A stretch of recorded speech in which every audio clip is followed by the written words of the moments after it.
Okay so hello everyone, आशा करता हूँ आप सभी बहुत ही अच्छे से होंगे और आपकी एग्जाम की प्रिपरेशन काफी अच्छे चल रही है। मेरा नाम है केतन और आप सभी का रीजनिंग इस स्पेशल कोर्स में एक बार फिर से बहुत बहुत स्वागत है। ठीक है, देखो भाई, आप सब जानते हो हमारा टारगेट बहुत ही पास आ चुका है अब, है ना।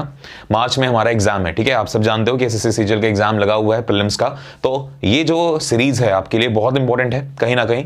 और स्पेशल बात इस सीरीज की ये है कि इसमें एसएससी को टारगेट तो किया ही जा रहा है, साथ ही साथ में उन सभी गवर्नमेंट एग्जाम्स को टारगेट किया जा रहा है, जैसे रेलवेज हैं, है ना, जैसे एनटीपीसी एग्जाम हो गया, ग्रुप डी हो गया, ओके, हरियाणा एसएससी के एग्जाम होता है, एच टेट का एग्जाम होता है या फिर यूपी टेट का एग्जाम है, इवन आईएएस पीसीएस में जो सीसेट लेवल तक के जो क्वेश्चंस होते हैं वो सब के सब यहां पर आपको कराए जा रहे हैं। ठीक है, तो हो क्या रहा है यहां पर कि एक पर्टिकुलर सिलेबस जो एसएससी का सिलेबस है उसके थ्रू हमारी उन एग्जाम्स की भी तैयारी होती जा रही है। ठीक है, तो ये बिल्कुल मत सोचिएगा आप सभी कि यहां पर सिर्फ आपको एसएससी के लिए ही पढ़ाया जा रहा है, ऐसा बिल्कुल भी नहीं है। ठीक है, और दूसरी बात, वो स्टूडेंट्स जो बैंकिंग के हैं, आप सभी को मैं एक चीज ये सजेस्ट करना चाहता हूं कि बिल्कुल बैंकिंग के लिए हमारी एक नई सीरीज, एक नया जो सेशन है इंपॉर्टेंट रीजनिंग का, वो सेपरेट स्टार्ट होगा।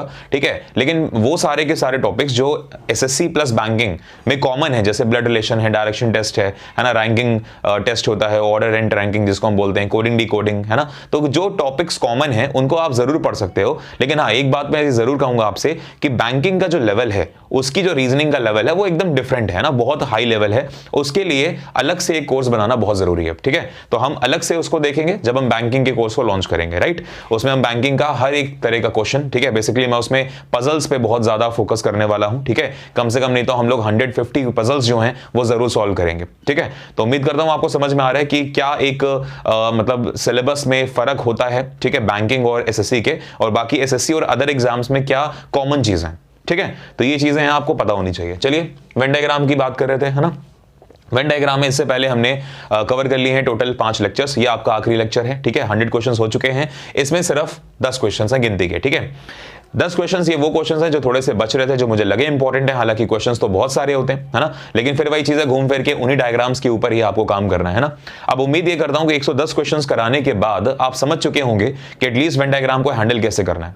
कुछ क्वेश्चन जरूर कॉन्ट्रेरी होते हैं, है ना, जहां पर जैसे प्रोफेशन वाले जो क्वेश्चन हैं वो बहुत कॉन्ट्रेरी हैं। आप कुछ सोचेंगे, किसी दूसरे बुक को आप पढ़ोगे, उसमें कुछ कॉन्ट्रडिक्शन वाला स्टेटमेंट लिखा होगा, कोई टीचर कुछ पढ़ाते हैं, है ना, लेकिन मैं कोशिश ये कर रहा हूं कि आपको जो सबसे बेस्ट है वो चीज आपको बताऊं। ठीक है, तो ये ध्यान रखिएगा, बहुत सारी बुक्स में एरर्स भी होती हैं। तो अगर आपको किसी अच्छी किताब को रेफर करनी है तो इंग्लिश मीडियम की एक बहुत अच्छी किताब आती है, बीएस सजवाली। ठीक है, मैं नाम भी यहां पे मेंशन कर रहा हूं, देखो, बीएस सजवाली, ठीक है, और इंदु सजवाली, आप नाम से ही इस बुक को परचेज कर सकते हैं, बहुत अच्छी किताब है। ठीक है, तो बीएस सजवाली और इंदु सजवाली, राइट, येलो कलर की बुक होगी, काफी मोटी, काफी अच्छी किताब है, और सबसे बड़ी बात, ऑथेंटिक है। ठीक है, विश्वसनीय है, आप उसको बिल्कुल भरोसा कर सकते हो इस किताब पर। ठीक है, मैंने यही पढ़ी है, इसलिए मैं आज जो भी आपको पढ़ा रहा हूं, ठीक है, ये मैं इसीलिए पढ़ा पा रहा हूं क्योंकि बहुत अच्छी किताब है, मैंने इसको पढ़ रखा है। राइट, चलिए अब जल्दी से स्टार्ट करते हैं।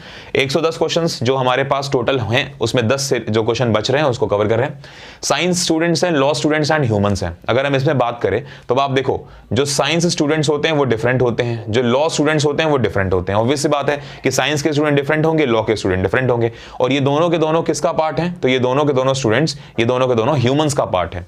समझ में आ रहा है आपको? तो साइंस स्टूडेंट अलग है, लॉ स्टूडेंट अलग है, और दोनों के दोनों ह्यूमंस का पार्ट हो गए। मतलब यहां पे क्या सही होगा, आपका सही होगा ऑप्शन नंबर सेकंड। ठीक है, तो 101 के लिए सेकंड आंसर सही है। 102, 103 और 104 इनको हम जल्दी से देखेंगे। चलो नेक्स्ट अगर हम बात करें तो जैसे लिखा हुआ है 102 में, पोटैटो है, वेजिटेबल है और कैबेज है ना। अगर हम इसकी बात करें तो अब आप देखो, पोटैटो, वेजिटेबल और कैबेज में क्या चीज होती है भाई?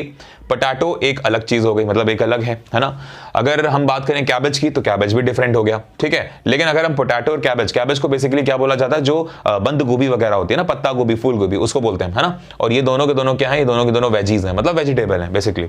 लेकिन अगर कभी आपको पोटैटो के साथ वेजिटेबल ना देके स्टेम दे दिया जाए, जैसे कि आप देखो next question, potato root and stem, है ना, तो ऐसी कंडीशन में पोटैटो जो होता है, आलू जो होता है वो क्या है, याद रखिएगा, आलू एक तना है यानी कि स्टेम है।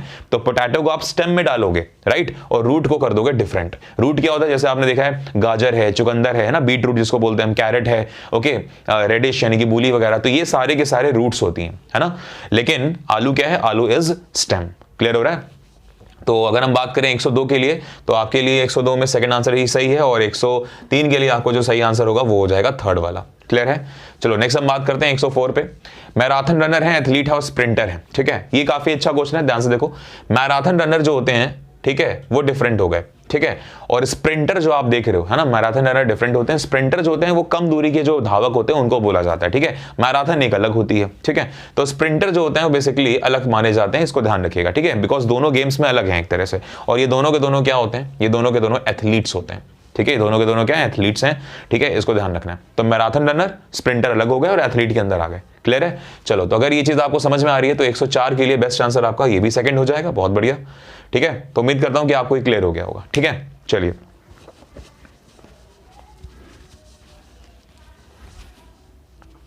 इसको रब करते हैं और अब हम लोग चलते हैं आगे, ठीक है। नेक्स्ट क्वेश्चन देखते हैं।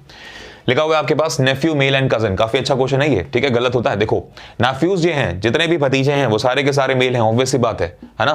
तो जितने नेफ्यू हैं वो सारे के सारे मेल हैं, इसमें कोई भी शक नहीं है आपको, ठीक है। और अगर हम बात करें कजन की, तो कजन क्या होता है, कजन को बोलते हैं हम चाचा का लड़का, मामा का लड़का, है ना, चाचा की लड़की, मामा की लड़की। ये कजन सिर्फ मेल को बताता है, ऐसा बिल्कुल नहीं है। आप कभी भी ये नहीं बोलते हो कि he is my cousin brother या she is my cousin sister, गलत हो गया, एरर है ये, है ना, ये सुपरफ्लुअस एरर हो जाती है। तो कजन के साथ कभी भी ब्रदर या कजन के साथ कभी भी सिस्टर नहीं लगता है ना, ये एरर है इंग्लिश में, ग्रामर में। और दूसरी बात, कजन बोल दो तो कजन में ही ब्रदर सिस्टर दोनों चीजें आ गई, राइट। तो अब कजन है अगर, तो ऑब्वियस सी बात है कुछ कजन, कुछ नेफ्यू ऐसे होंगे ना जो कजन भी होंगे, और कुछ कजन ऐसे होंगे जो मेल भी होंगे, ऑब्वियस सी बात है। तो ये जाएगा, समझ में आया, ये वाला सही है। तो अगर ये सही है ना, तो देखो कुछ नेफ्यू कजन हो गए, कुछ भतीजे भाई ऑब्वियस सी बात है कजन लग सकते हैं, और कुछ कजन मेल होते हैं, बाकी कजन फीमेल्स होती हैं, ठीक है। बेस्ट आंसर 12 नंबर, ठीक है। तो बेस्ट आंसर यहां पर क्या हो गया, 105 के लिए सही आंसर है 12, ठीक है। चलो मूव करते हैं 106 पे।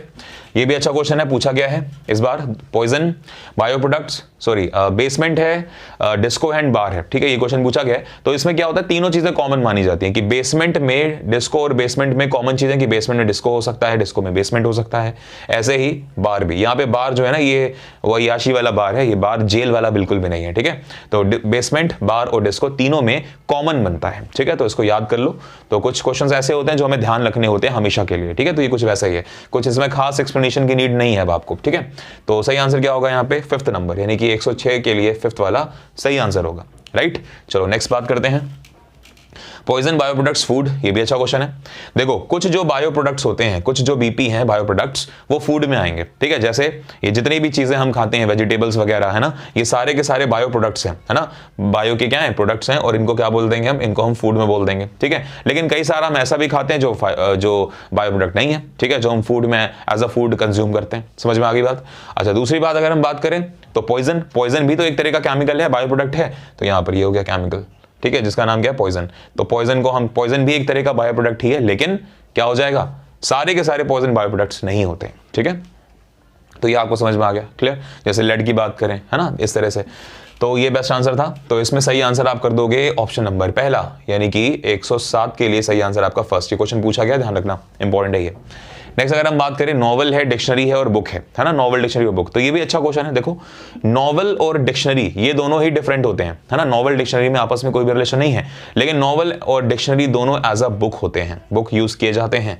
नॉवल, डिक्शनरी दोनों एज अ बुक पढ़े जाते हैं, बुक को पढ़ा जाता है, ऐसे नॉवल और डिक्शनरी दोनों अलग है, बट उन्हें एज अ बुक पढ़ा जाता है। क्लियर हो रहा है। चलो, तो ये सही है, मतलब यहां पर 108 के लिए स्टूडेंट सही आंसर आपका हो जाएगा 2nd नंबर। ओके, चलो नेक्स्ट लिखा है टीचर, राइटर एंड म्यूजिशियन। ये अच्छा क्वेश्चन है, ठीक है। टीचर है, राइटर और म्यूजिशियन। अब देखो यहां पर क्या होगा, ऑब्वियस सी बात है टीचर डिफरेंट होगा। टीचर ना तो म्यूजिशियन हो सकता है, टीचर ना तो राइटर हो सकता है, ठीक है। लेकिन अगर हम यहां पर बात करें कि अगर कोई टीचर जो है वो गिटार सिखाता है फॉर एग्जाम्पल, अब क्या हो जाएगा, प्रॉब्लम होगी कि नहीं होगी। क्योंकि आपने सुना होगा कि कई सारे ऐसे टीचर हैं जो गिटार वगैरह सिखाते हैं, इंस्ट्रूमेंट्स को बजाना सिखाते हैं, तो वो एज अ टीचर हो गए। तो यहां पर अब आपको चीजें ध्यान रखनी है। अच्छा, दूसरी बात, कई सारे ऐसे म्यूजिशियन भी हुए जो टीचर हुए। ऑब्वियस बात है, जब कुछ टीचर सिखा रहे हैं वो म्यूजिशियन तो है ही है, और एज अ टीचिंग क्या कर रहे हैं, वो टीचिंग कर रहे हैं, अपनी उस आर्ट को दूसरे बच्चों को सिखा रहे हैं, दूसरे लोगों को सिखा रहे हैं। तो ऑब्वियस बात है टीचर और म्यूजिशियन में ये कॉमन होगा।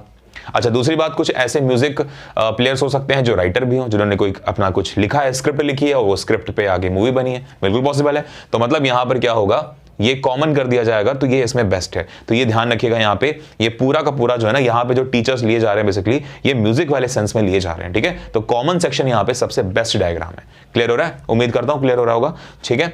कुछ भी अगर डाउट है जरूर पूछो, है ना। तो आंसर हो गया आपका 5th वाला।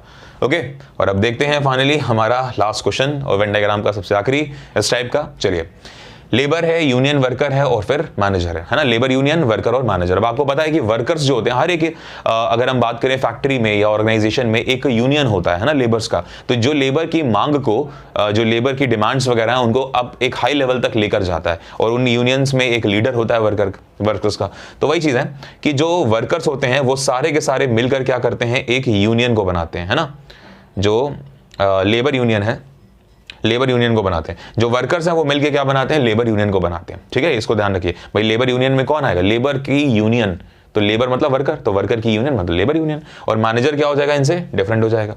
ठीक है, तो ये क्या करेंगे, लेबर यूनियंस की वर्कर्स की मांग जो है वो मैनेजर तक लेकर जाएंगे। तो ऑब्वियसली बात है कौन सा सही होगा, थर्ड वाला सही होगा। तो 110 के लिए सही answer is third number. Clear है, तो इसको जल्दी से रब कर देते हैं हम लोग, है ना। तो उम्मीद करता हूं भाई समझ में आ गया अब आपको चीजें, राइट। तो अगर आपको चीजें अच्छी लग रही हैं, क्लियर हो रहा है, तो अच्छे से देखते रहो, है ना। एक बात मैं आपसे ये कहना चाहूंगा कि 2018 तक के जो क्वेश्चंस हैं, ठीक है, वो मैं लेकर चला हूं आपके साथ, मैंने शेयर करे हैं हर टॉपिक्स में। लेकिन 2018 के कई सारे ऐसे क्वेश्चंस हैं जो इंपॉर्टेंट हैं, है ना। मैंने जो आपके साथ शेयर करे हैं वो मैं उस लेवल पे नहीं कर पाया जो मुझे करने चाहिए, मतलब सारे क्वेश्चंस मैंने शेयर नहीं करे अभी आपके साथ।